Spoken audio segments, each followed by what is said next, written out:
May 4th, 1945. Damaged Tangermünde Bridge, Elbe River, the last crossing. Shattered steel beams groaned under the weight of thousands as German soldiers navigated the twisted remains of what had once been a modern crossing.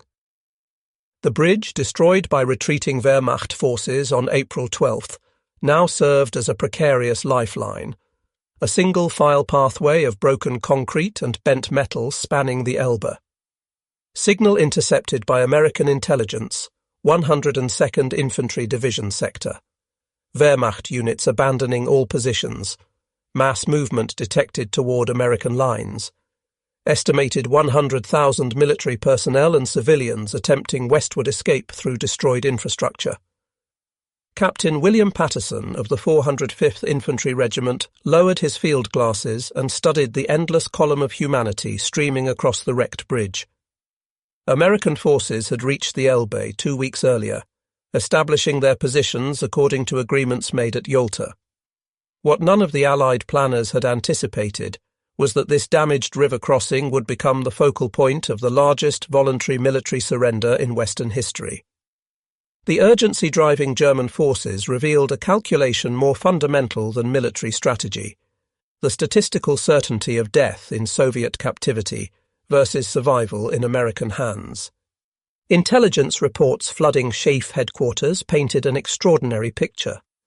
German forces weren't simply retreating. They were abandoning defensive positions, destroying their own equipment when it slowed their movement, and fighting through SS blocking detachments that tried to stop them.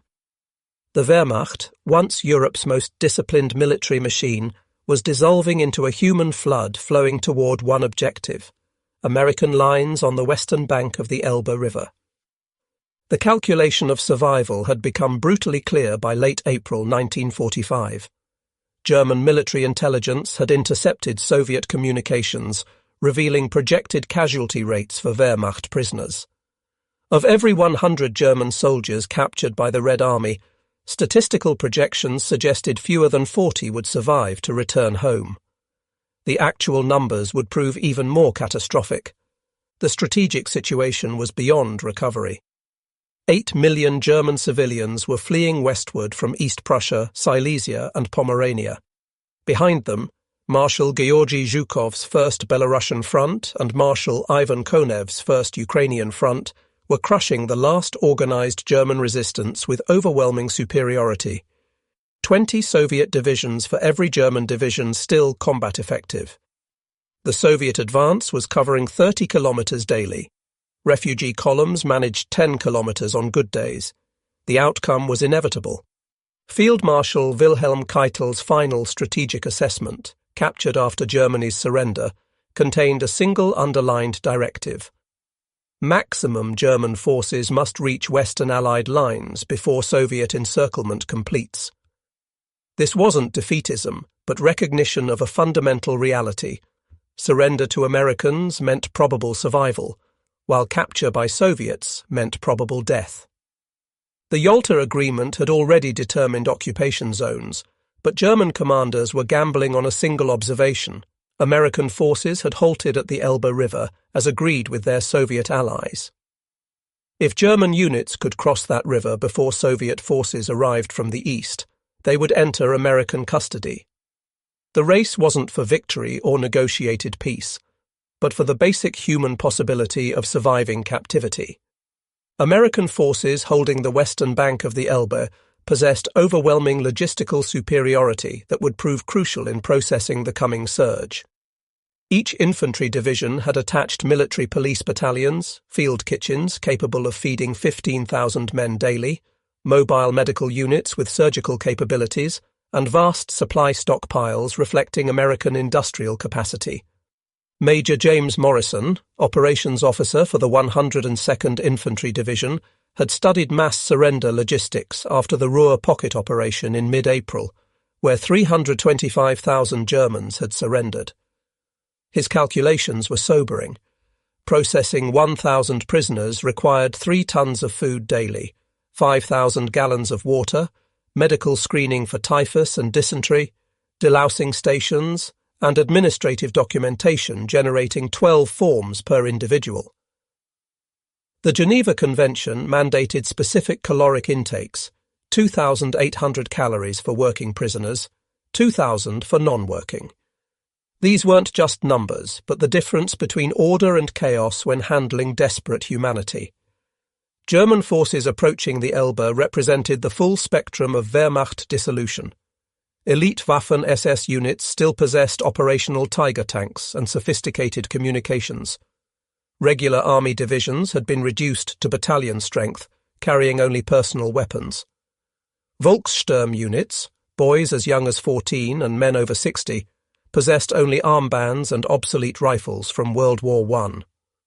Behind them came auxiliary services, Organisation Todt construction battalions, Luftwaffe ground crews without aircraft, Kriegsmarine personnel from destroyed ports, and female auxiliary staff who faced particular horrors if captured by Soviet forces.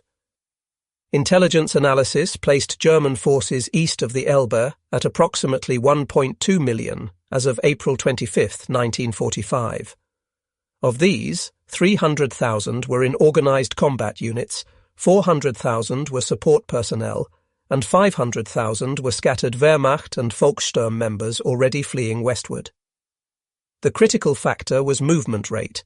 Soviet mechanised spearheads could advance 50 kilometres daily. German units on foot managed 30 kilometres under optimal conditions. The window for escape was measured in hours. The first major indicator came on April 20, 1945, when General Walther Wenck received Hitler's order to attack toward Berlin with his 12th Army. Instead, Wenck made a fateful decision that would save hundreds of thousands of lives. Rather than waste his forces in a futile assault on the Soviet encirclement of Berlin, he would use his army to hold open an escape corridor to the American lines. At his headquarters near Belzig, Wenck gathered his commanders. "Comrades," he announced, "the war is lost. Our duty now is not to a dead ideology, but to the living, our soldiers and the civilians depending on us. We attack, but westward to open a path to the Americans." This wasn't cowardice, but calculated humanity. Wenck's intelligence officer, Colonel Günther Reichhelm, had compiled devastating statistics from Soviet-occupied territories. In East Prussia alone, an estimated 300,000 civilians had died during the Soviet advance, from combat, exposure, revenge killings, and mass rape. Applied to the populations now trapped between the Elbe and advancing Soviet forces, these ratios meant potential casualties in the millions. By April 24th, forward American observation posts reported extraordinary scenes. German vehicles approached the Elbe without tactical spacing, headlights blazing in violation of basic combat principles. Wehrmacht units arrived in parade formation, their officers maintaining military bearing even in defeat.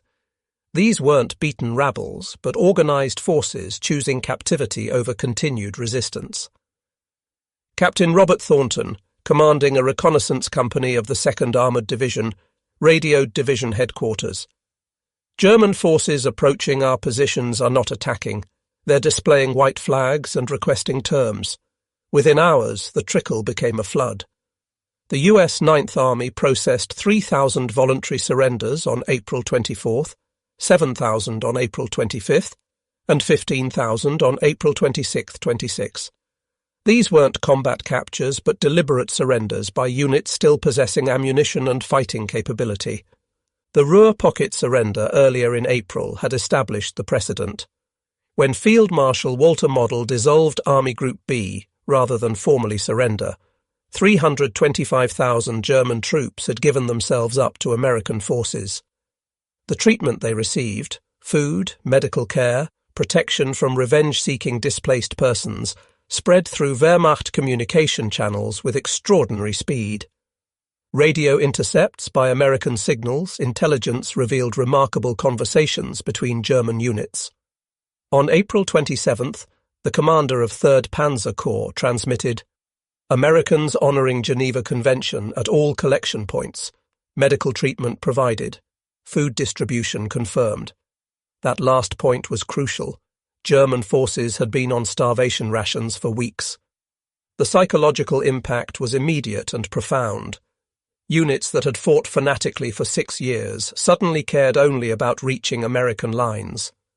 Sergeant Wilhelm Becker of the 21st Panzer Division later testified, "We had heard the Americans fed prisoners, provided medical care, didn't shoot the wounded. After years of total war, such humanity seemed impossible, yet we raced toward it." But reaching American lines required surviving a deadly gauntlet. SS blocking detachments had orders to execute any soldier retreating without authorization. Military police units established checkpoints on all western roads, turning back or shooting defeatists attempting to flee. The SS remained fanatically loyal, even as the Reich collapsed around them, viewing surrender as betrayal rather than survival. The Battle of Halbe, from April 24th to May 1st, represented the bloodiest example of the eastward flight's human cost. General Theodor Buss's Ninth Army, encircled southeast of Berlin, comprised 200,000 soldiers and 40,000 civilians. Hitler ordered them to fight toward Berlin and link up with the capital's defenders. Instead, Busse coordinated with Wenck to break out westward toward American lines. The breakout began at 2000 hours on April 25th. Leading elements of the 11th SS Panzer Corps used their last fuel reserves to punch through Soviet lines near Halbe village. Behind them came an extraordinary procession. Combat troops, medical units, administrative personnel, civilian refugees, military dependents, even regimental bands carrying their instruments. The column stretched 30 kilometers through the Spree forest, a serpentine mass of humanity stumbling through swamps and woods. Soviet forces reacted with overwhelming firepower. Katyusha rocket batteries fired into packed columns. Il-2 Sturmovik aircraft strafed anything moving. T-34 tanks crushed defensive positions, and the people manning them. The forest became a slaughterhouse. Bodies piled up at stream crossings where Soviet machine guns had perfect fields of fire. Wounded soldiers who couldn't keep up were abandoned where they fell. Colonel Hans von Luck, commanding remnants of a panzer regiment, described the horror. No longer war, but massacre. Soviet artillery turned forest paths into death zones. We kept moving because stopping meant certain death. I saw officers shoot their own wounded rather than leave them for Soviet capture. The statistics were catastrophic. Of 200,000 who began the breakout, approximately 40,000 reached Wenck's lines and eventual American captivity. The Halbe Forest Cemetery today contains 24,000 graves, most marked unknown German soldier. Another 60,000 were captured by Soviet forces, few of whom would survive captivity. The remainder simply vanished, killed in unnamed skirmishes, drowned attempting river crossings, or lost in the forest's depths. General Wenck's 12th Army performed one of the war's most remarkable humanitarian operations. Defying Hitler's direct orders to attack toward Berlin, Wenck instead established a 40-kilometer corridor from the Elbe River to the scattered remnants of German forces trapped to the east. His 100,000 troops, including the elite Clausewitz and Scharnhorst divisions, held this passage against Soviet pressure while refugees streamed through. The general established his headquarters in a schoolhouse near Furch, transforming it into a coordination centre for the evacuation. His staff worked around the clock, organising transportation for wounded, distributing the army's last food supplies to civilians, and maintaining radio contact with scattered German units still fighting their way west. Lieutenant Hans Mehrmann, serving in Wenck's operations section, recorded the magnitude of their task. We estimate 500,000 civilians in our sector, plus remnants of 20 different military units. No food for civilians, medical supplies exhausted, ammunition sufficient for perhaps 48 hours of combat. Yet we must hold until all who can be saved reach American lines. Wenck personally visited forward positions, encouraging exhausted soldiers to hold their positions just a few more days. To his men, many of them teenagers from training schools or elderly Volkssturm, he became a figure of almost mythical determination. He could have fled, one soldier later recalled. Senior officers were disappearing daily, heading west in staff cars. But Wenck stayed, and because he stayed, we stayed. The general's tactical brilliance showed in his defensive positioning. Rather than attempting to hold a continuous line, he established strong points at key road junctions and river crossings, forcing Soviet units to deploy for formal attacks rather than simply pursuing. This bought precious time for the refugee columns, though at terrible cost to the defending units. The damaged Tangermünde bridge became the focal point of the evacuation. Wehrmacht engineers had blown the modern structure on April 12th to slow the American advance, but ironically its twisted remains now served as the only crossing point for 50 kilometers in either direction. German military engineers and American combat engineers worked from opposite banks to shore up the wreckage, creating a precarious single-file pathway across the river. The scenes at the crossing defied military precedent. From May 4th to May 7th, an estimated 100,000 people crossed the broken structure. Wehrmacht colonels directed traffic alongside American sergeants. German military police maintained order on the eastern approach, while American MPs controlled the western bank. Both sides understood that chaos would mean disaster. If the crossing became blocked, thousands would be trapped as Soviet forces approached. Lieutenant Colonel William Davis of the 102nd Infantry Division described the surreal cooperation. German officers saluted us, we saluted back. Their engineers asked our engineers for equipment to strengthen the bridge. We gave it to them. Everyone understood lives depended on keeping that crossing open. The human stream was endless and heartbreaking. A Wehrmacht colonel arrived with a complete regimental staff and insisted on formally surrendering his unit's battle flag. An SS general appeared in full-dress uniform, requesting honourable captivity for his men. A naval captain led 200 Kriegsmarine sailors who hadn't seen the ocean in months, having been pressed into ground combat. Female auxiliary personnel, some as young as 17, begged American soldiers not to send them back east. Most poignant were the civilians. Families pushed belongings in baby carriages and wheelbarrows. Children, separated from parents in the chaos, were passed hand to hand across the bridge. Elderly people who could barely walk were carried by strangers. Hospital patients, some still in their beds, were wheeled across by medical staff who had refused to abandon them. Master Sergeant James Patterson, supervising the western approach, later wrote, "They came in waves. Dawn to dusk, then through the night by moonlight. Soldiers still carrying weapons they'd stack in piles like cordwood. Women with babies. Kids who looked like they should be in grammar school but wearing Wehrmacht uniforms. Old men in Volkssturm armbands. Nobody ran. Nobody resisted. They were just grateful to reach our side." The sheer scale overwhelmed American administrative capacity. Geneva Convention requirements mandated specific documentation for each prisoner, medical screening, and provision of adequate food and shelter. Processing one prisoner properly required 20 minutes. At peak flow, 20,000 were arriving daily. The system simply collapsed under the weight of numbers. Colonel Benjamin Thompson, Chief of Staff for the 18th Airborne Corps, made a crucial decision. Forget the paperwork. Get them fed, get them deloused, get medical attention to the wounded. Documentation can wait. Lives can't. This pragmatic approach saved thousands, but created administrative chaos lasting years. Families were separated in the confusion, some never to reunite. Soldiers were separated from their units, making accurate casualty counts impossible. War criminals potentially escaped justice in the mass of humanity. But the alternative, turning people away, was unthinkable. The medical crisis was acute. Army medical units estimated 30% of surrendering Germans required immediate attention. Malnutrition was universal after months on starvation rations. Typhus, spread by lice, threatened epidemic proportions.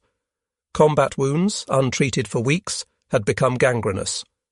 Battlefield surgery units designed to treat dozens were handling hundreds daily. Captain David Miller, medical officer with the 330 Medical Battalion, performed surgery for 72 straight hours. These weren't fresh combat wounds. These were weeks old, infected, untreated. Men had been walking on broken bones, fighting with shrapnel still embedded. Women auxiliaries with untreated injuries from assault. Children with malnutrition so severe they couldn't stand. The supply situation strained even American abundance. A single infantry division carried rations for 15,000 men for 7 days. By May 5th, they were feeding 60,000 prisoners plus uncounted civilians. Emergency convoys ran continuously from rear depots. C-47 transport aircraft dropped supplies by parachute. The Red Ball Express, which had supplied Patton's race across France, was reactivated to feed surrendered enemies. At SHAEF headquarters, General Dwight Eisenhower faced an impossible dilemma. The Yalta agreements were explicit. German forces must surrender to all Allies simultaneously. Separate surrenders to Western forces while continuing to fight Soviets violated inter-Allied agreements. Yet the humanitarian catastrophe was undeniable.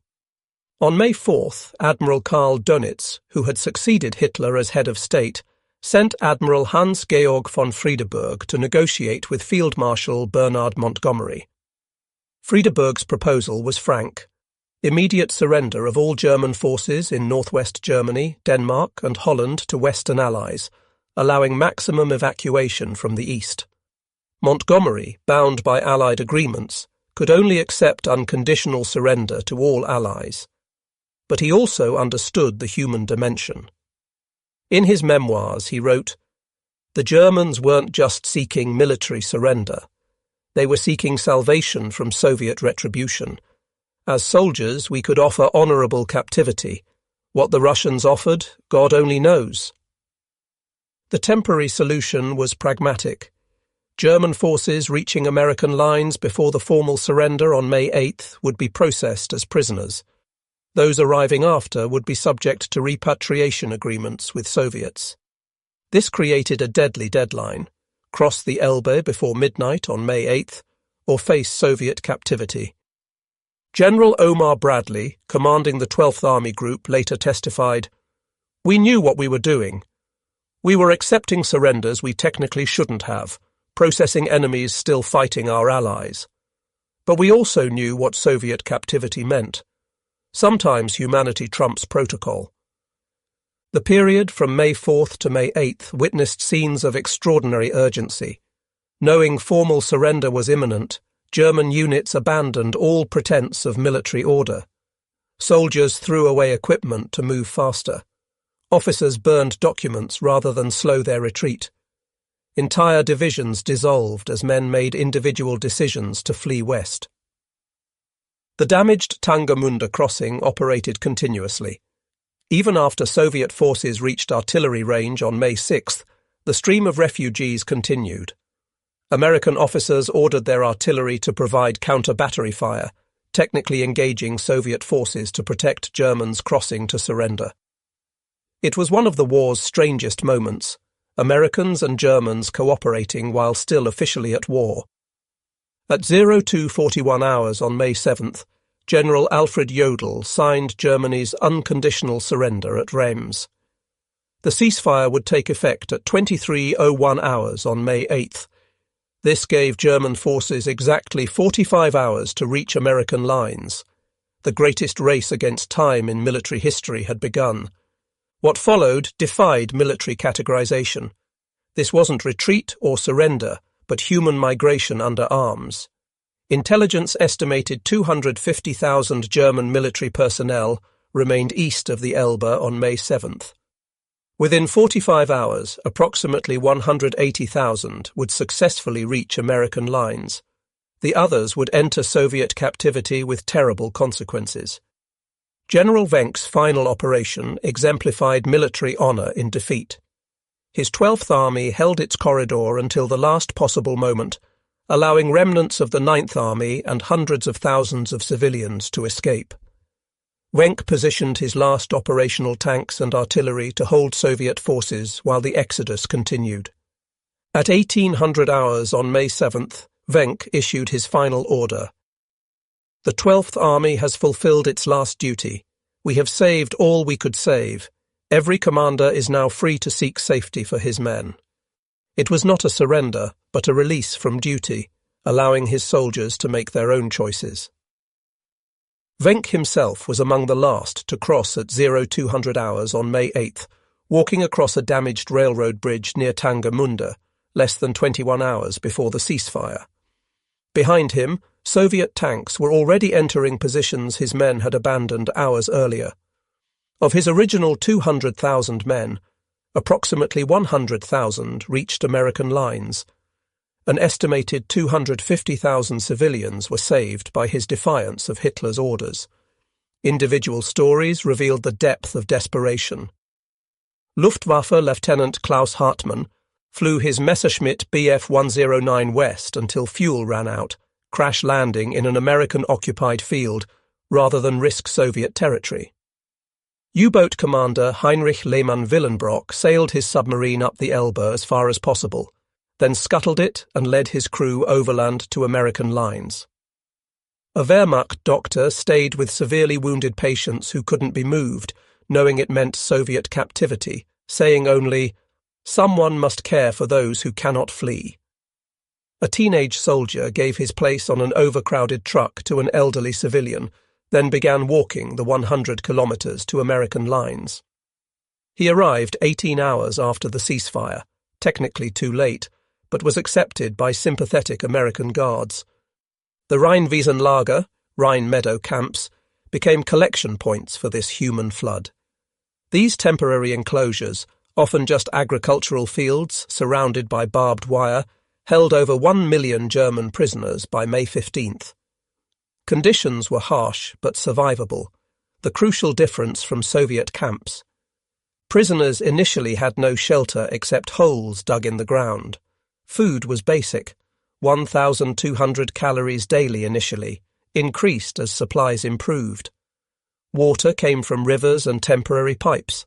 Sanitation was primitive. Disease spread quickly in overcrowded conditions. Yet the death rate remained below 1%, compared to 35% or higher in Soviet camps. Colonel James Foster, commanding Camp Remagen, faced extraordinary challenges. Designed for 100,000, it held 184,000 by May 12th. We had SS generals next to communist prisoners, Hitler Youth teenagers beside Stalingrad veterans, female auxiliaries requiring separate facilities, naval personnel who'd never seen ground combat. It was controlled chaos, but we maintained order and kept them alive. The processing revealed complete Wehrmacht collapse. Some units arrived with complete documentation enabling accurate recording. Others had no identification beyond remembered names. The once mighty 16th Panzer Division arrived with 312 men from an authorized strength of 14,000. The 246th Volksgrenadier Division consisted of 89 elderly men. Classification proved impossible. Were Hitler Youth members soldiers or children? Were female auxiliaries military personnel or civilians? Were Volkssturm combatants or pressed civilians? American authorities generally chose humanitarian interpretation, processing all as prisoners of war entitled to Geneva Convention protection. What German forces fled became clear as Soviet-occupied territories revealed their grim reality. NKVD documents declassified after 1991 confirmed German fears were justified. Of approximately 3 million German prisoners taken by Soviet forces, at least 1.1 million died in captivity. The death rate in 1945 to 1946 exceeded 50% in many camps. Causes were multiple and interconnected. Soviet logistics could barely supply their own forces, let alone millions of prisoners. German prisoners received 600 to 800 calories daily, far below survival requirements for forced labour. Medical care was virtually non-existent. Typhus, dysentery and tuberculosis spread unchecked. Siberian winter temperatures dropped to -40 degrees Celsius without adequate clothing or shelter. Beyond material deprivation was systematic brutality. Soviet guards, many having lost families to German atrocities, showed little mercy. Prisoners worked in uranium mines without protection, in logging camps with impossible quotas, on construction projects where safety was ignored. The wounded and sick were often shot as useless mouths. Former Soviet officer Viktor Astafyev later wrote, "We were told every dead German was payment for our suffering. Payment for Leningrad, Stalingrad, for 27 million Soviet dead. Guards competed to see who could work prisoners to death fastest. To show mercy was to betray our fallen comrades." The statistics told the entire story. American records show that of 3.8 million German prisoners in Western custody, approximately 137,000 died, a death rate of 3.6%. Most deaths occurred from wounds received before capture or disease in the war's chaotic final weeks. By June 1945, the death rate in American camps had stabilized at 0.15% monthly. Soviet records, even official ones, reveal catastrophe. Soviet figures acknowledge 356,700 German prisoner deaths, but German research indicates the true number exceeded 1 million. The Maschke Commission documented that of prisoners taken in 1945, fewer than 50% survived to 1950. The differential was starker for specific groups. Waffen-SS members had a 20% survival rate in Soviet camps versus 95% in American custody. Female auxiliaries faced systematic assault in Soviet custody, while Americans generally released them within months. Hitler Youth teenagers were often executed immediately by Soviet forces as fascist fanatics, while Americans processed them as juvenile prisoners requiring rehabilitation rather than punishment. The mass surrender to American forces in 1945 had profound consequences for post-war Europe.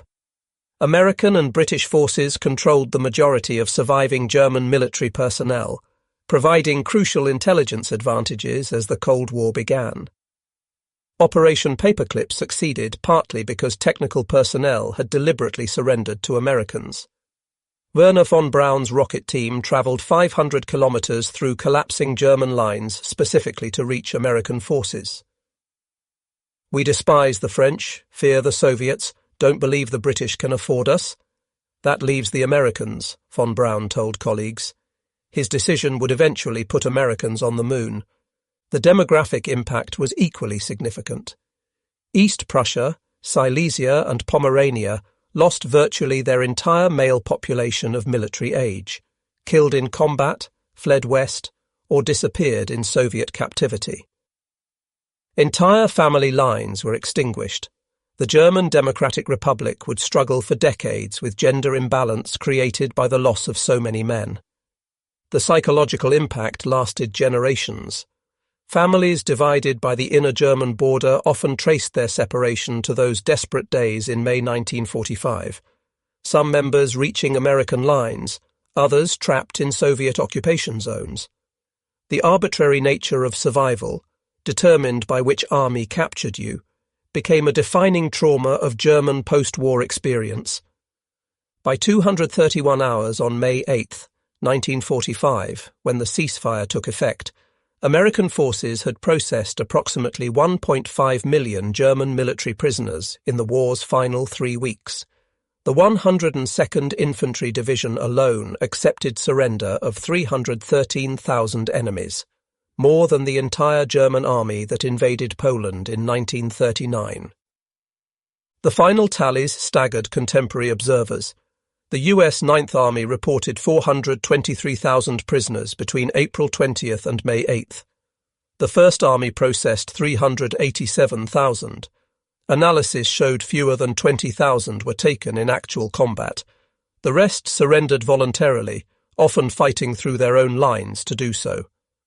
General Omar Bradley later wrote, "We prepared for victory, not for this. The German army didn't just surrender, it dissolved. Men who'd fought fanatically for 6 years suddenly cared only about reaching our lines. They knew what we learned later. Surrender to us meant life. capture by Soviets meant probable death. The numbers continued growing even after the ceasefire. Between May 8th and May 31st, another 874,000 German military personnel managed to reach Western Allied lines from Soviet-controlled areas, either through escape, administrative confusion, or sympathetic interpretation of deadlines by American and British forces. Individual stories revealed the human dimension behind statistics. Corporal Friedrich Müller, who surrendered at Tangermünde on May 5th, kept a diary throughout captivity. First day without fear in 6 years. Americans gave us bread, real bread, not sawdust. Guard offered cigarette. I cried. After what we did, why do they treat us as humans? Nurse Hildegard Schneider crossed the Elbe with a military hospital unit. We had 300 wounded. Americans took them all, even SS men. American doctors operated through the night saving German soldiers. One told me, "The war's over. Now we're just doctors and you're just patients." I couldn't believe such mercy existed. Wehrmacht Private Hans Bauer, age 17, later testified, "I'd been told Americans would torture prisoners, that surrender meant dishonor. Instead, they gave me chocolate. I hadn't seen chocolate in 3 years. A medic treated my infected wound. An officer asked if I could contact my mother. They treated me not as an enemy, but as a boy who'd been forced to fight." Former SS officer Wilhelm Hartung, who expected execution, instead received medical treatment for wounds and eventual release. "I deserved no mercy. My unit had committed terrible acts. Yet Americans treated me according to law, not revenge. That mercy haunted me more than any punishment could have." General Walther Wenck survived the war, living until 1982. In a 1975 interview, he reflected on those desperate days. "I disobeyed Hitler's orders and would do so again. My duty wasn't to a dead ideology, but to living men under my command. Every soldier we got across the Elbe was a victory. Every civilian saved was a triumph. We lost the war, but in those last days we saved what could be saved, human lives." Wenck never expressed regret for his defiance. "Hitler ordered us to sacrifice ourselves for his Götterdämmerung fantasy. I chose instead to save my men for their families, for Germany's future. Between honor and humanity, I chose humanity. History can judge whether I was right." His actions saved an estimated 250,000 soldiers and civilians from Soviet captivity. Many survivors and their descendants still gather annually on May 8th to honor Wenck's memory, calling him the general who chose life over death, mercy over ideology. The mass German surrender to American forces in April-May 1945 represented more than military capitulation. It was a massive humanitarian crisis, an ideological collapse, and ultimately a testament to mercy's power in warfare's darkest hour. The event challenged traditional narratives. German forces didn't simply stop fighting when ordered. They actively sought American captivity as salvation. The disciplined Wehrmacht of 1940 had become a desperate mass by 1945, willing to risk everything to avoid Soviet retribution. For American forces, the experience proved transformative. Young soldiers who'd fought across Europe suddenly found themselves saving enemies who days before had been trying to kill them. The professional handling of this crisis, despite overwhelming numbers and logistical challenges, demonstrated American organizational capability and fundamental humanity. Military historian John Keegan later wrote, "The German flight to American lines in 1945 was unprecedented. Never before had such numbers deliberately sought specific captivity while still capable of resistance. It demonstrated that even in total war, human calculations of mercy versus revenge could override ideology and orders."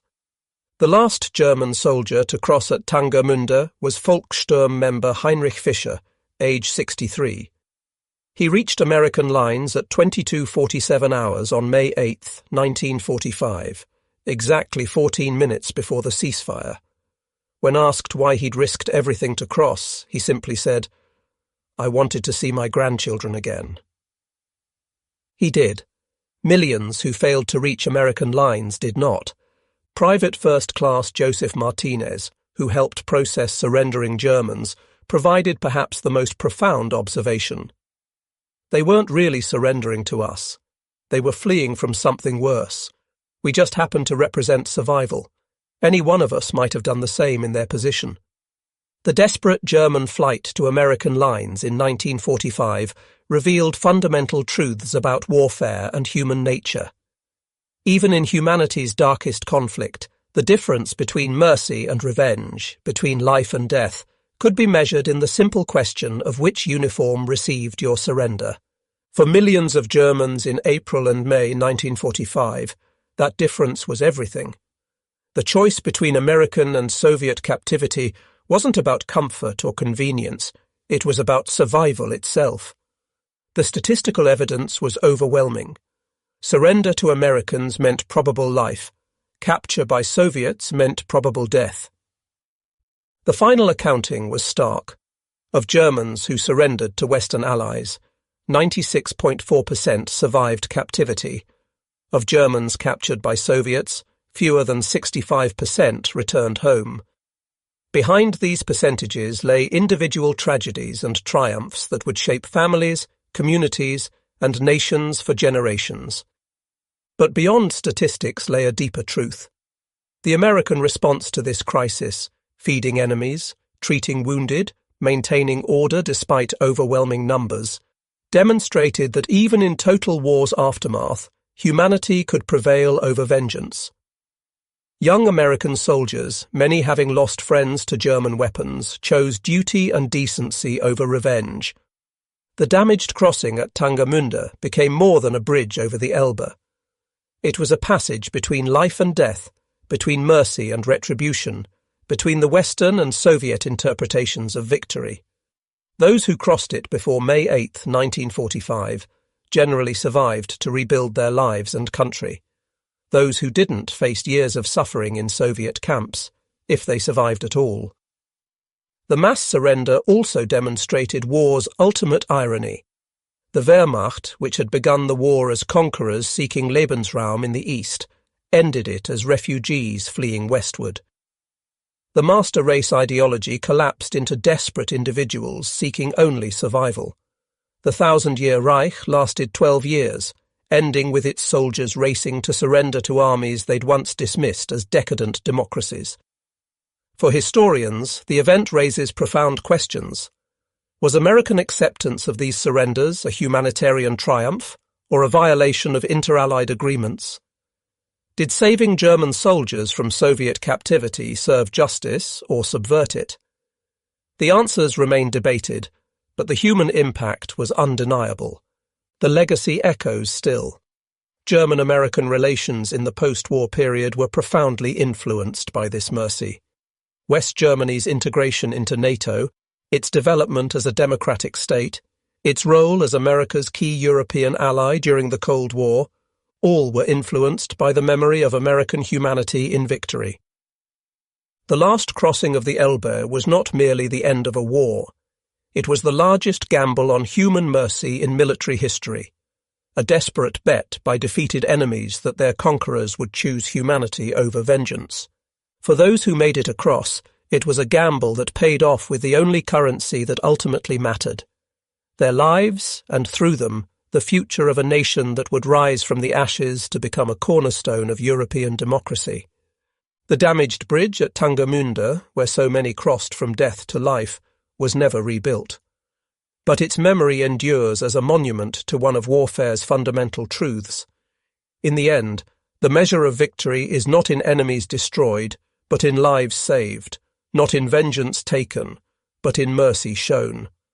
That is the final lesson of the German flight to American lines in 1945, that even in history's most devastating conflict, humanity could prevail over hatred, mercy could triumph over revenge, and life could be chosen over death. For the hundreds of thousands who crossed the Elbe in those desperate days, That choice made all the difference. Their crossing was not just an escape from Soviet retribution. It was a passage from the old world of total war and racial hatred to the possibility of a new world built on law, mercy, and human dignity. That so many risked everything to reach American lines was not just a military phenomenon, but a profound human testament to the power of mercy in victory.